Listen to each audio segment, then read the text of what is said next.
Hello guys, welcome to my YouTube channel. Guys आज की इस वीडियो में हम कंप्यूटर में फंक्शन की के बारे में सीखेंगे।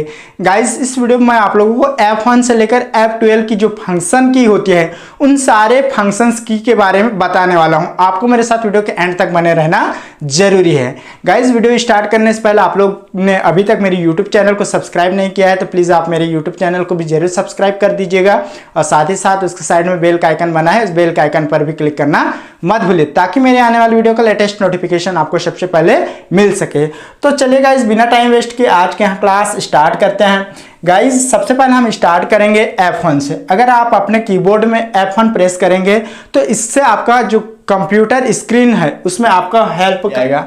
ठीक है, आप वहां से हेल्प का ऑप्शन देख सकते हैं। ठीक, उसके बाद आता है दोस्तों F2 का मतलब क्या होता है? अगर आप अपने कंप्यूटर में कोई भी फाइल को या फिर कोई भी फोल्डर को सिलेक्ट कर लिया है, आप चाहते हैं उस फाइल या फोल्डर का जो नाम है उसको चेंज करना, तो सिंपली आप उस फाइल या फोल्डर को सिलेक्ट कर लीजिए। उसके बाद आप F2 को प्रेस कर लीजिए।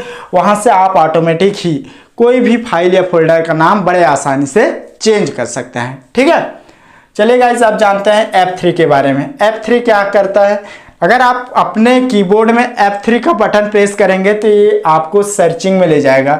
अगर आप कोई भी वर्ड को सर्च करना चाहते हैं, ठीक है, तो आप सिंपली अपने कीबोर्ड में F3 प्रेस कर लीजिए, वो ऑटोमेटिक ही सर्च में ले जाएगा। यहाँ से आप कोई भी वर्ड को बड़े आसानी से सर्च कर सकते हैं। तो F3 का मेन वर्क क्या है? सर्चिंग करना है। ठीक, अब जानते हैं F4 का मेन वर्क क्या होता है?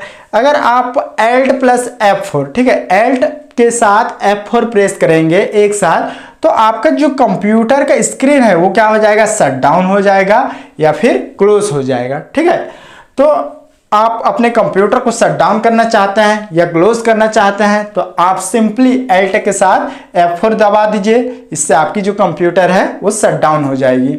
चलिए अब नेक्स्ट जानते हैं F5 के बारे में। F5 क्या है? अगर गाइज आप चाहते हैं अपने कंप्यूटर को रिफ्रेश करना, क्योंकि हमको अपने डिवाइस को रिफ्रेश करने की ज़रूरत होती है बीच बीच में, ठीक है, क्योंकि रिफ्रेश करने से क्या होता है, हमारा जो सिस्टम है वो प्रॉपर तरीके से वर्क करता है।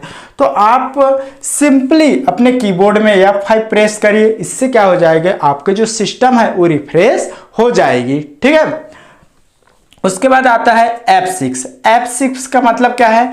F6 में आप एड्रेस बार ओपन कर सकते हैं। आप सिंपली अपने कीबोर्ड में F6 का बटन प्रेस कर लीजिएगा, उससे आपकी जो एड्रेस बार है वो ऑटोमेटिक ही ओपन हो जाएगी।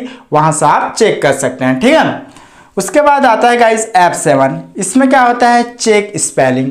आप F7 प्रेस कर लीजिए अपने कीबोर्ड में। ठीक है, उसमें आप पाएंगे कि आप जो भी चीज़ या जो भी वर्ड का स्पेलिंग चेक करना चाहते हैं आप वहां से बड़े आसानी से चेक कर सकते हैं F7 का बटन प्रेस करके। ठीक है, तो F7 का जो मेन वर्क क्या होता है? आपके कंप्यूटर में कोई भी वर्ड का जो स्पेलिंग है उसको चेक करना है तो आप F7 का जो की होता है उसको प्रेस कर लीजिएगा। इससे आप बड़े आसानी से उस वर्ड की स्पेलिंग को चेक कर सकते हैं। ठीक है, उसके बाद आता है F8 में क्या होगा? Boot menu. ठीक है, अगर आप अपने कीबोर्ड में F8 प्रेस करेंगे तो आपका जो कंप्यूटर का बूट मेन्यू है वो ओपन हो जाएगी।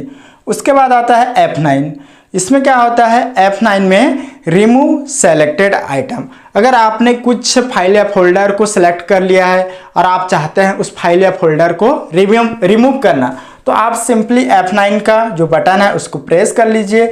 उससे क्या हो जाएगा? आपने जो भी आइटम को सिलेक्ट कर लिया है वो ऑटोमेटिक ही रिमूव हो जाएगी। ठीक है, उसके बाद आता है गाइस F10। इसमें क्या होता है? F10 में शिफ्ट के साथ अगर आप F10 प्रेस करेंगे तो ये राइट क्लिक का काम करेगा। अगर आपका माउस खराब हो चुका है तो आप सिंपली अपने कीबोर्ड में शिफ्ट के साथ F10 का बटन दबाइएगा। उससे क्या हो जाएगा? ये राइट क्लिक के रूप में वर्क करना लग जाएगा। ठीक है, या इसमें राइट क्लिक के रूप में क्या कर सकते हैं? यूज कर सकते हैं। ठीक, उसके बाद आता है F11 क्या है? इससे क्या होता है? आपका जो स्क्रीन है, कंप्यूटर में जो स्क्रीन है उसके स्क्रीन को क्या कर सकते हैं? फुल स्क्रीन कर सकते हैं। कई बार क्या होता है, हम अपने कंप्यूटर में मूवी देखते हैं, ठीक है, तो उसका जो स्क्रीन है वो छोटा हो जाता है। तो गाइज अगर आप उस मूवी को फुल स्क्रीन में देखना चाहते हैं तो आप सिंपली F11 दबाइए, उससे आपका जो कंप्यूटर का स्क्रीन है वो फुल हो जाएगा, बड़ा हो जाएगा।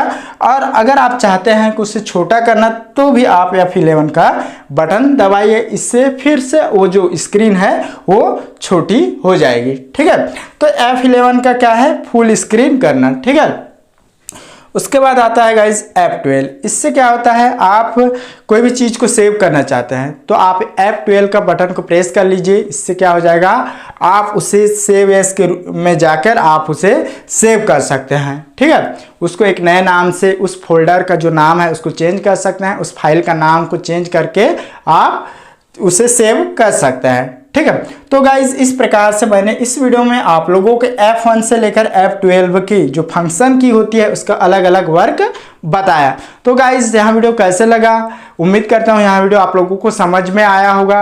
अगर आप लोगों को समझ में नहीं आया होगा तो आप मुझे कमेंट करके पूछ सकते हैं, मैं आपके कमेंट का रिप्लाई जरूर करूँगा। तो गाइज आज के लिए फिलहाल बस इतना ही, कल फिर एक नए वीडियो के साथ मिलेंगे।